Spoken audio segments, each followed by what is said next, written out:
Good morning from the Sax Zim Bog. I'm down in the south end, north of County Road 8 and west of County Road 7.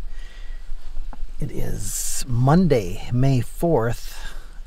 Yeah, it is a gorgeous morning. Low 30s, maybe 35 degrees, dead calm, sunny. And I'm here at this beaver pond, and I've got about the world's most cooperative wood duck out there. And a beautiful drake male. And he's just posing on this log. The reflection is perfect in the water. And now I'm just waiting for the sun to hit him again, and we'll get some more footage. And maybe some photos. But wow, they're rarely this cooperative, especially for me. Pretty nice here. First bird of the morning.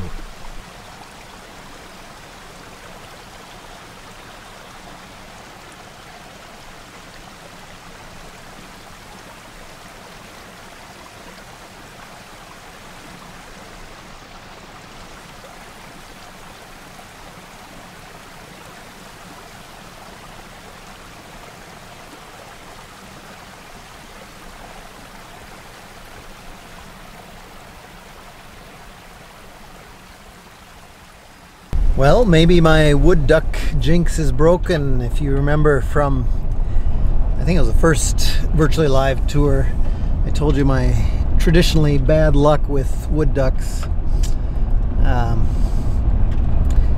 Yeah, they usually just flew away the minute I tapped on the brake pedal. But that one, very mellow. Gotta put on my seatbelt. Hold on.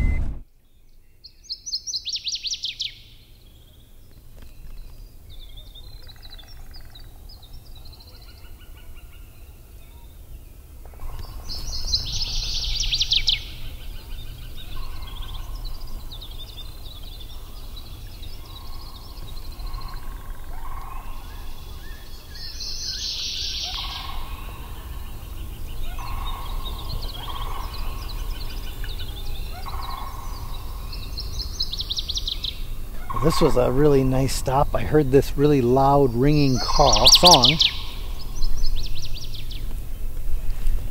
which is the northern water thrush, and really loud, bold song.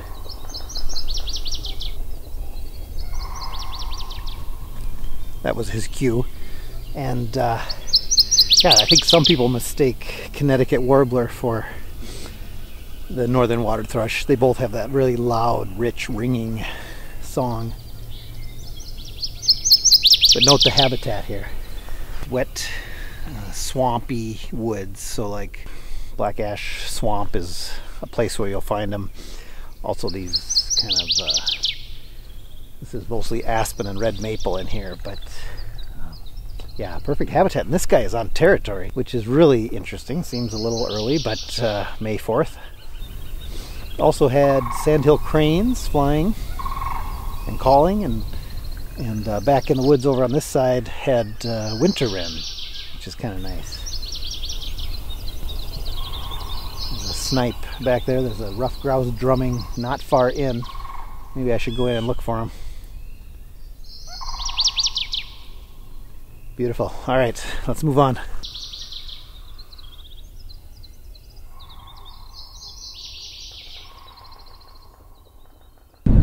One fun thing about birding the bog in the spring, early summer, is you go places, or you should go places you don't go in the winter. There's so much more habitat for the much wider variety of breeding birds than there are in the winter. So yeah, just explore some of the back roads, and when you hear something with your windows rolled down, stop and check it out.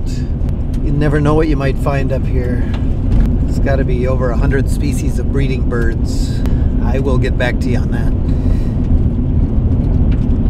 What do we got? Broadwing hawk. Hold on.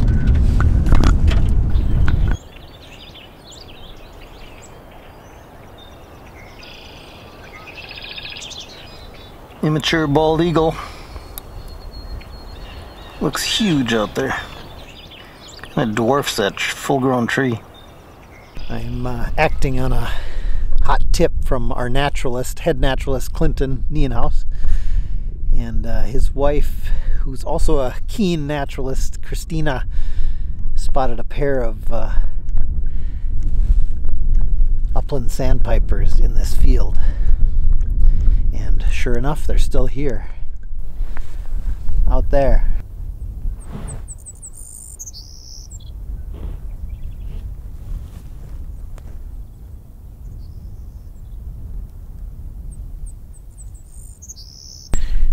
This is their kind of habitat, kind of big, open hay fields, a little brushy, and a pretty rare breeder in the bog. You know, not that many pairs each summer. I think the most I've seen in one summer is 5, probably representing 3 pairs.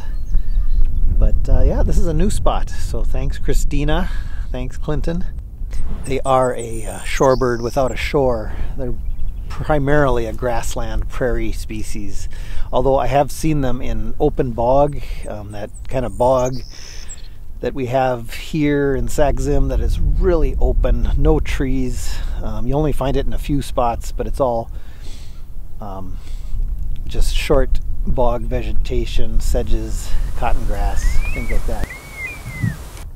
You know, that looks like prairie to them too, and they'll use that to nest. But yeah, good to see, because it's kind of a rare Sax Zim Bog bird. Okay, it clouded up and the temperature seemed to drop about 20 degrees. Now there's a wind chill factor going on. But I was warming up in my car, eating a granola bar, drinking some coffee, waiting for the upland sandpipers to get a little closer, when all of a sudden I saw a sparrow. I thought it was a savanna sparrow, which are back and singing, kind of feeding along the road, and it flew past my car and it had white outer tail feathers, which has to mean in this habitat vesper sparrow, and sure enough, tracked it down.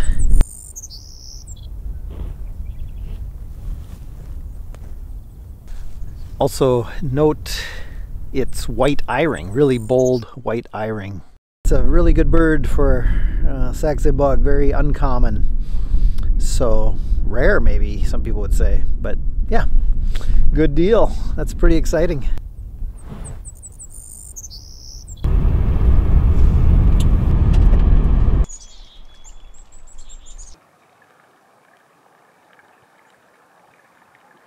Flooded fields with a couple killdeer.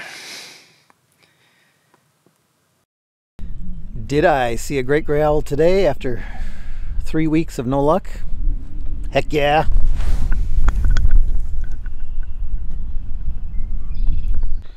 Make that 2 great gray owls. And a hawk owl.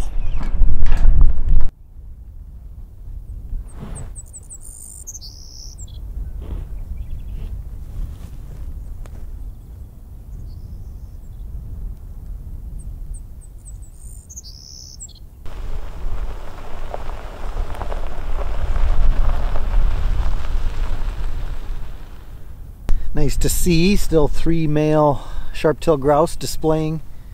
Well, it's 9:30 in the morning. Their enthusiasm seems to have waned, but they're still out in the field. Yeah, getting towards the end of the season, but it's good to see. There is a western meadowlark singing over on this side. Alright, I'm going to try and get that guy. That's a good bird. It is a western meadowlark, and you can tell by the more bubbly song. The eastern meadowlark says, "See you, see me." Just kind of a 4-parted whistle almost, and the western is much more bubbly. And for me, the instant I hear it, I think of the prairies and North Dakota, South Dakota, western Minnesota. The common breeding meadowlark here, and they're not that common, is eastern meadowlark, so it's fun to get western. I suppose the ratio is maybe 1 to 10, westerns to easterns here. Trying to get a recording of this western meadowlark. but he's like a half-mile out there.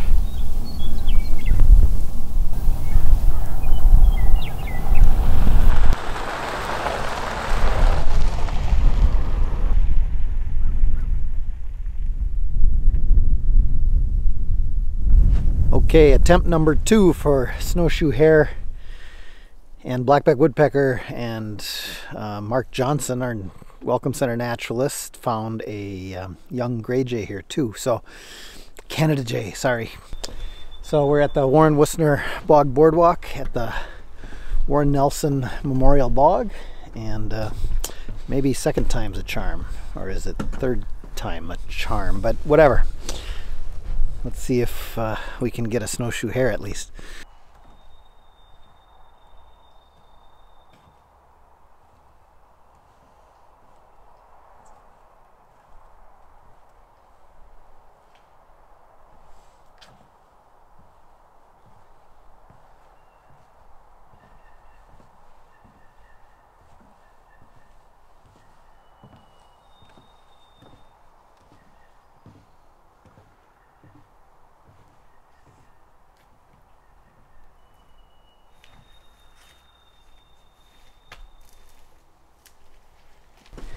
Well, second time wasn't a charm.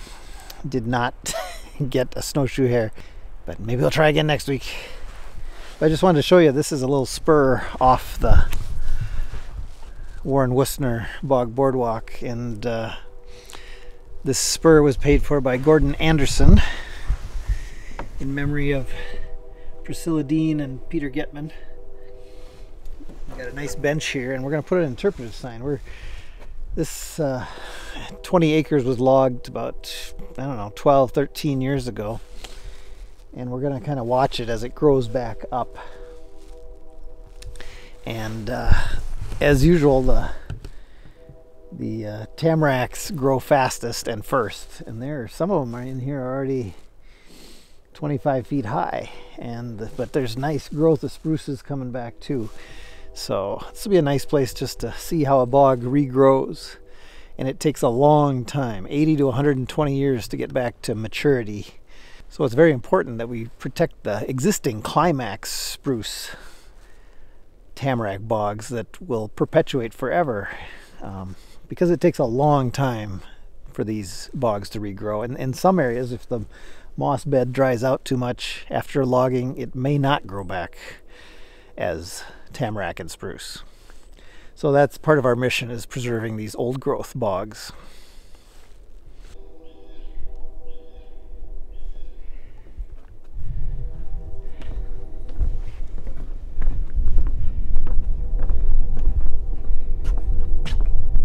Yummy fig Newton. Not just any fig Newton, triple berry fig Newton. There's a feeder up here that often has pretty good sparrows in the spring, so we're gonna check it out.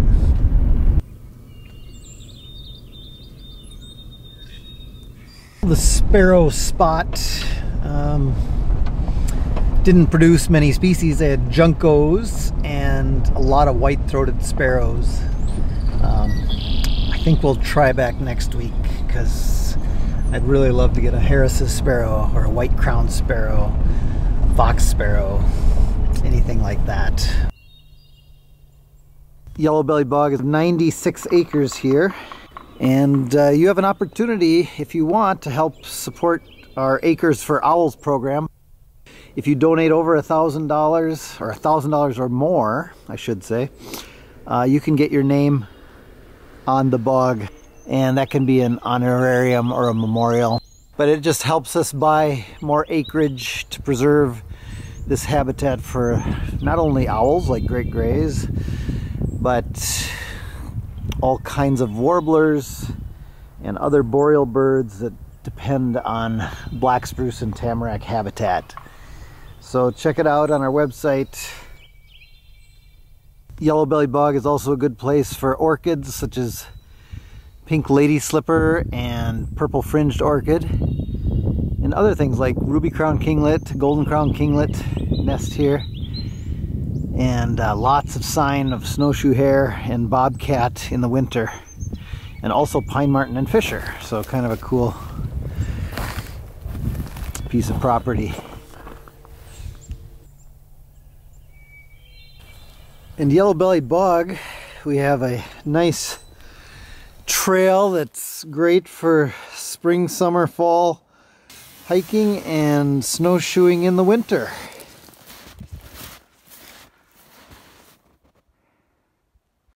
And our board member Ruben just made these nice signs. So check it out. Superstar mammal of the day, no contest, well, no competition. Porcupine. And he was feeding on aspen catkins and quaking aspen catkins. Pretty cool. He would break off a branch and kind of bring it and start gnawing on the catkins. Very cute. And we maybe take porcupines for granted, but I tell this story a lot, but when I was in my guiding days up here, we were looking for owls. It was a gentleman from England, and we were looking for blobs in trees, right? And I saw a blob. I went, ooh, stopped, and I said, just a porcupine. And I started to drive on, and he yelled, wait! And slammed on the brakes again, and so we spent about 45 minutes with a porcupine. So ever since then, for every client, I would stop for any porcupine because it's a novelty creature for many people. So fun to see him. This guy was really cooperative for about 3 minutes, and then he decided he better move on, and so he climbed down. They can climb down surprisingly fast, and scurried off into the woods. But pretty cool. Porcupine, quill pig, superstar mammal of the day. Virtually Live number 4 is wrapped up today, and back to sunny skies, beautiful weather. I think it's actually in the 40s. A fun day, fun day. Some really cooperative birds. What is the superstar bird of the day? Got several contenders. We got the western meadowlark. It's not a bird we hear or see in the bog very often. We have the upland sandpiper pair. We had the very cooperative male wood duck. The vesper sparrow, really rare, probably our rarest bird of the day. Oh, and I can't forget about northern water thrush. That was unexpected. I'm gonna have to give it to the upland sandpipers. It's a breeding bird. They nest here. It's really hard to find them some years, so I'm thrilled that Kristina, eagle-eyed Kristina, as Clinton calls her, found those birds yesterday. So, superstar bird of the day, upland sandpiper. Well, I know the field trip was over about an hour ago, but I was heading home and I came upon this broad-winged hawk sitting on a St. Louis County 133 sign, and I said, oh, that's too cool, I gotta film that. And he was so cooperative, I just kind of stayed with him for about 45 minutes. And eventually he left the perch, and I thought, well, maybe he'll catch a frog or snake, and I'll get that. And that would be really cool. He dove down and didn't catch anything, but he flew to the Sax Zim Bog birding area sign, and I said, oh, that's too classic. Got to do that too. And got that, and then all of a sudden I heard this call I've never heard before. Turns out it was a female broad-winged hawk, and he, after a couple calls, he flew up and mated with her. Only lasted a few seconds, and then he flew off. And yeah, she kind of lingered around for a while. So, boy, I don't know, maybe I have to rethink my superstar bird of the day. So, anyway, pretty cool. Great way to end the day. Just had to share that with you. Little bonus. Virtually Live 5 will be on May 12th. So the warblers, a bunch of warblers should be back. We'll learn about their songs and hopefully get some video, which is not easy, getting video of warblers. This is Sparky Stensaas at Nichols Lake, Lake Nichols, whatever you want to call it, in the Sax Zim Bog. Take care. Happy hunkering. See you next week.